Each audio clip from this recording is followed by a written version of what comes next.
Perkenalkan, nama saya Ferry Sambodo dari Fakultas Ilmu Administrasi Publik lebih tepatnya. Di sini saya akan menerangkan sedikit tentang evaluasi teori organisasi,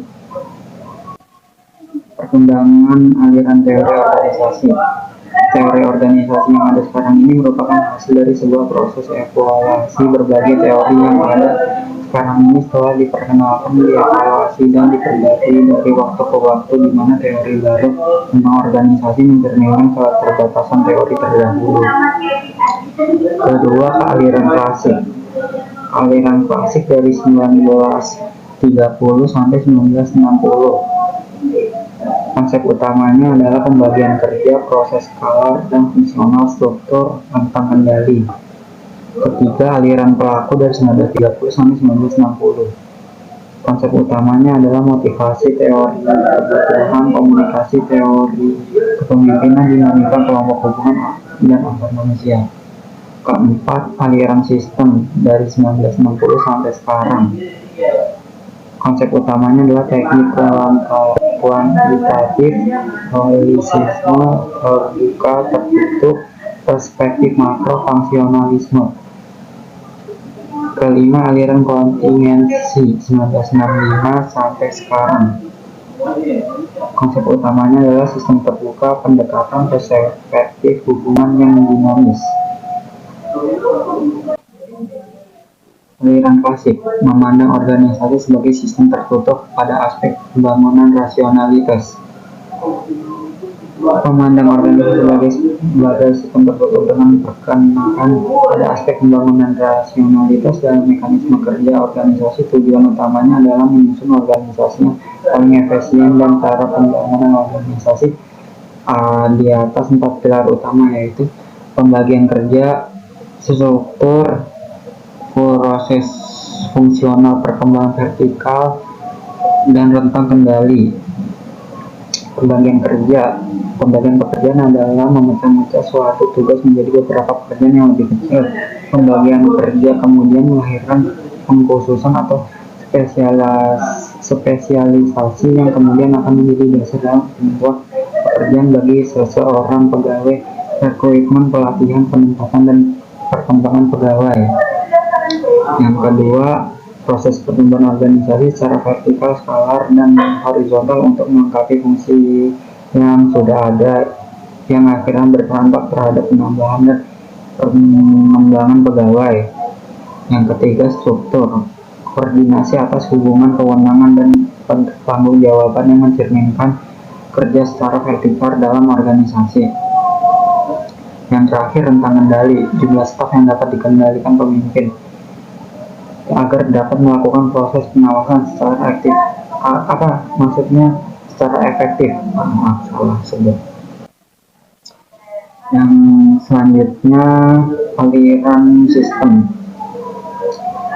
Organisasi aliran sistem dipandang sebagai sebuah sistem kombinasi dari berbagai sumber daya yang terdiri dari komponen yang dapat bekerja sendiri-sendiri tetapi saling terintegrasi dalam rangka pencapaian tujuan organisasi, menganalisa dan menemukan keseimbangan yang diperlukan organisasi dalam berhubungan dengan lingkungannya.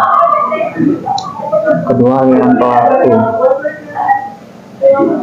Aliran pelaku memandang organisasi sebagai wadah hubungan antar manusia, human relation, menaruh perhatian cukup tinggi pada dinamika kelompok, peranan, kinerja, motivasi, kepemimpinan, dan hubungan antar manusia. Organisasi banyak memahami perilaku para anggotanya untuk mencapai aktivitas organisasi. Ketiga, aliran kontingensi. Aliran kontingensi dipandang sebagai sebuah sistem yang terbuka yang harus berhubungan lingkungannya, termasuk dengan organisasi lain. Efektivitas organisasi ditentukan oleh kemampuan struktur organisasi menyesuaikan dengan karakteristik lingkungan sekitarnya, masyarakat, adanya fleksibilitas dan adaptabilitas dalam proses pengambilan keputusan di dalam organisasi. Secara garis besar, evolusi teori organisasi diklasifikasikan menjadi dua fase. Fase teori organisasi, yaitu fase teori tradisional dan modern.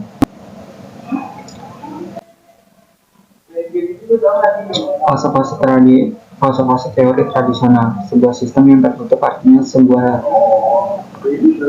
fase-fase teori tradisional, sebuah sistem yang tertutup artinya suatu sistem yang berdiri sendiri yang tidak dapat dipengaruhi lingkungan.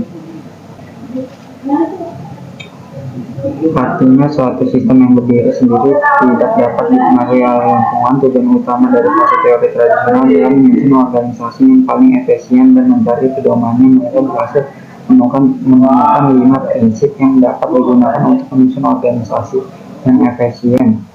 Menurut teori tradisional, lingkungan di sekitar organisasi itu dapat diramalkan dengan cukup pasti, yang bahwa ketidakpastian dapat dalam organisasi itu sendiri dapat dihilangkan dengan menggunakan perencanaan dan pengendalian yang tepat. Prinsip-prinsip pekerjaan, kegiatan macam-macam suatu tugas menjadi beberapa pekerjaan yang lebih kecil. Pembagian pekerjaan ini disebut juga pengkhususan atau spesialisasi. Dengan menggunakan prinsip pembagian pekerjaan ini dapat disusun organisasi yang efisien. Keuntungan dan kelemahan pembagian kerja. Keuntungannya adalah para pekerja dapat mengerjakan tugas yang paling sesuai dengan keterampilannya dan keahliannya. Yang kedua, dengan melakukan pekerjaan yang sama secara berulang, para pekerja makin lama makin bertambah ahli. Ketiga, cara pekerjaan mempunyai kesempatan yang lebih banyak untuk menemukan cara yang lebih baik guna melakukan pekerjaan mereka. Yang terakhir, para pekerja tidak harus pindah dari suatu pekerjaan ke pekerjaan lain, jadi demikian dapat dihemat banyak waktu. Kelemahan pembagian pekerjaan, yaitu jika pekerjaan dipecah-pecah menjadi pekerjaan yang lebih kecil, para pekerja dapat menjadi bosan, jenuh, dan merasa tidak puas. Hal ini semuanya menurunkan produktivitas dalam jangka panjang.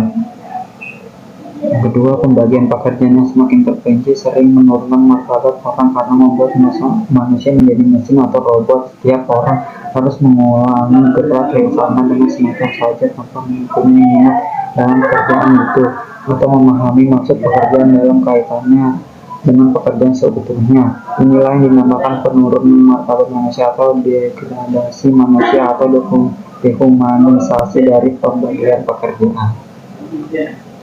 Mengatasi kelemahan pekerjaan. Mengatasinya adalah perluas pekerjaan. Pekerjaan yang bosan karena harus melakukan pekerjaan yang sama secara berulang-ulang dapat dikurangi kebosanannya dengan menambah pekerjaan lain. Sebenarnya perluas pekerjaan adalah lawan dari pembagian pekerjaan. Dengan perluas pekerjaan melakukan beberapa tugas yang berbeda tentunya saja. Hal ini memerlukan pelatihan lebih banyak, tetapi dengan demikian kebosanan berkurang dan efisiensi kerja meningkat. Penggiliran atau rotasi pekerjaan. Giliran atau rotasi pekerjaan adalah mengalihkan pekerjaan dari tugas yang satu kepada tugas yang lain. Dengan mengalihkan pekerjaan secara berkala, kebosanan akan berkurang hingga bertambah, dan pekerjaan dapat mengetahui secara lebih lengkap pentingnya setiap pekerjaan dalam rangka keseluruhan. Strategi ini juga lebih mudah bagi manajemen karena pekerjaan tidak perlu dirubah atau disusun kembali. Peran atau partisipasi adalah memberi kesempatan kepada pekerjaan untuk ikut berperan dalam mengambil keputusan akan memenuhi mereka dan ikut berperan serta dalam mengambil keputusan. Staf lebih yakin menerima keputusan tersebut. Pegawai berperan serta dalam mengambil keputusan yang menyangkut kepentingan mereka, antara lain keputusan dalam bidang rancangan pekerjaan mereka, promosi atau kenaikan pangkat mereka, gaji mereka, rencana pengunduran diri, prosedur naik banding. Yang selanjutnya adalah prinsip satu komando. Menurut prinsip satu satuan komando, setiap staf bertanggung jawab hanya kepada satu orang pemimpin saja. Kesatuan komando merupakan prinsip yang sederhana tetapi tidak mudah dilaksanakan. Biasanya suka bagi seseorang staf untuk memenuhi perintah dari satu orang saja karena ia sering menghadapi beberapa orang pemimpin yang memberi perintah bersama-sama. Apabila staf harus melaksanakan perintah dari 2 orang atau lebih, seringkali ia mengalami kesulitan karena mungkin perintah itu saling bertentangan. Akibatnya tidak dapat memenuhi dengan baik semua perintah yang ditugaskan kepadanya. Hal ini praktek.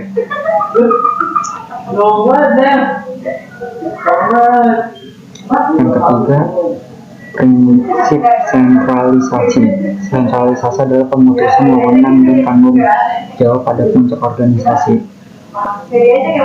sehingga semua keputusan diambil oleh eksekutif puncak. Sentralisasi atau pemutusan wewenang itu dapat memberikan beban yang terlalu berat kepada eksekutif puncak. Semua persoalan dan kesulitan mengalir ke puncak, dan eksekutif puncak harus memecahkan masalah yang sering tidak mereka pahami, sehingga keputusan mereka kurang tepat, kurang bijaksana. Maka tanggapan pertama terhadap soal ini adalah proses kebalikannya, yakni desentralisasi atau penyebaran wewenang kepada staf. Yang ketiga, prinsip wewenang dan tanggung jawab. Prinsip wewenang dan tanggung jawab diartikan sebagai memerintah staf untuk mengerjakan dan menyelesaikan sesuatu, sedangkan tanggung jawab atau responsibility diartikan sebagai kewajiban untuk mengerjakan dan menyelesaikan sesuatu. Antara tanggung jawab kepemimpinan terhadap hasil pekerjaan dan wewenang yang dimilikinya untuk melaksanakan pekerjaan tersebut harus ada hubungan tertentu. Hubungan yang ideal adalah kesempatan antara tanggung jawab dan wewenang. Artinya tanggung jawab harus sama dengan wewenang, namun kita suka menilai perkaitan tersebut khusus apabila kita memeriksa tugas pemimpin puncak apabila telah berpakai kurang baik pimpinan bawahannya dan kontrasepsinya. Kita suka mencari siapa saja yang bertanggung jawab sampai seberapakah tanggung jawabnya. Yang terakhir, rantai komando. Rantai komando adalah apa yang diikuti oleh semua komunikasi dalam organisasi, mulai dari tingkat yang tertinggi dan mengalir bertahap ke bawah sampai kepada tingkat komandan yang paling rendah. Sesuai dengan prinsip tersebut, komunikasi dari tingkat yang paling rendah harus melewati setiap pemimpin dari rantai komando. Dari itu pula komunikasi dari atas melewati staf langsung mencairkan hingga komunikasi mencapai tingkat bawah yang dituju.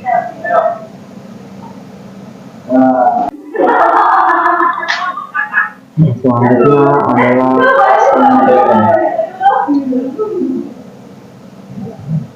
fase teori modern memandang organisasi sebagai sebuah sistem terbuka, open system yang selalu dapat dipengaruhi oleh lingkungan.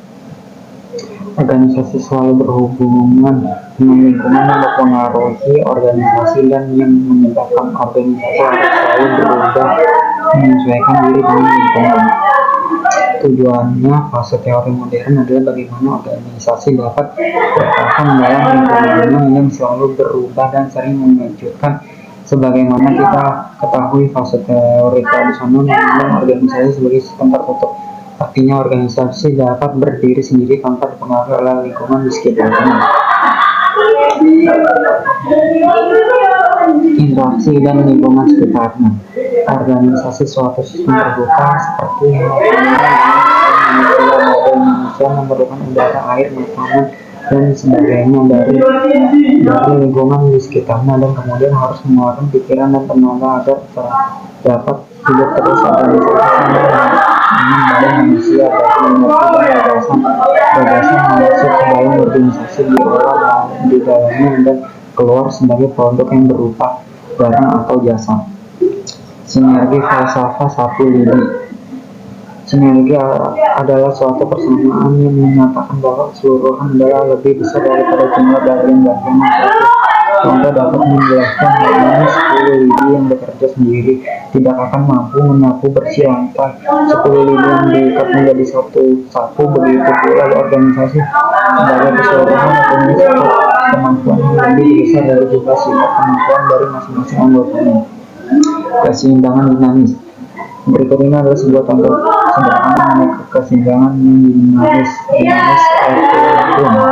Dalam sirkus kita sering melihat kain kanvas lebar sekali yang direntangkan di atas lantai untuk menampung jatuh pemain.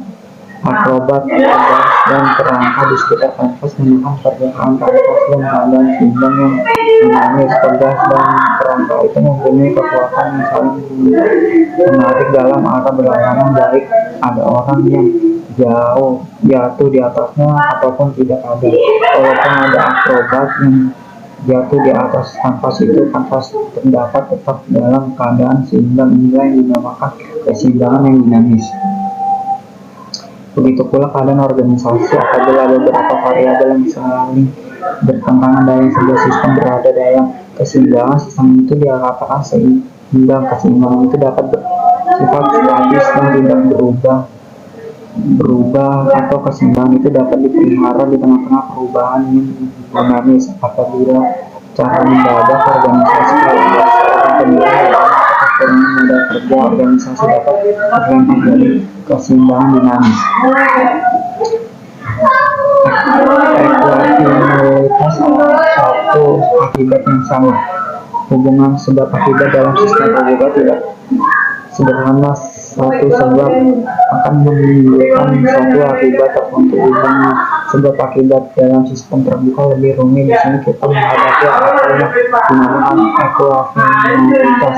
Ekuivalitas berarti bahwa dalam sistem terbuka beberapa sebab yang berbeda dapat menimbulkan satu akibat yang sama. Dalam organisasi, pemimpin dapat memanfaatkan konsep ekuivalitas ini di mana pemimpin dapat mengolah masukan dan berbagai macam cara sehingga dapat mencapai keluaran yang memuaskan. Misalnya, organisasi dapat meningkatkan laba dan mengurangi pemborosan menggunakan bahan yang lebih murah, menggunakan metode kerja yang lebih efektif serta efisien dan sebagainya. Karakteristik organisasi, fase teori tradisional, fase teori modern. Fase teori tradisional, satu, memandang organisasi sebagai sistem tertutup. Fase teori modern memandang organisasi sebagai sistem terbuka. Fase teori tradisional memandang tujuan utama dari organisasi adalah efisiensi. Fase teori modern memandang tujuan utama organisasi adalah mampu untuk hidup terus, survival dalam lingkungan yang berubah-ubah. Ketiga, menganggap lingkungan di sekitar organisasi dapat diramalkan dan cukup pasti. Fase teori modern menganggap lingkungan di sekitar organisasi suka diramalkan dan suka dikendalikan. 4, menganggap semua variabel sebab musbab dapat diketahui dan dapat dikendalikan. Ketidakpastian, kehilangan dan perencanaan pengendalian. Fase teori modern menganggap sistem organisasi mempunyai lebih banyak variabel daripada yang dapat diketahui pada waktu tertentu. Seringkali variabel dipengaruhi oleh faktor yang tidak dapat dikendalikan atau diramalkan. Sekian dari saya, kurang lebih mohon maaf. Assalamualaikum warahmatullahi wabarakatuh.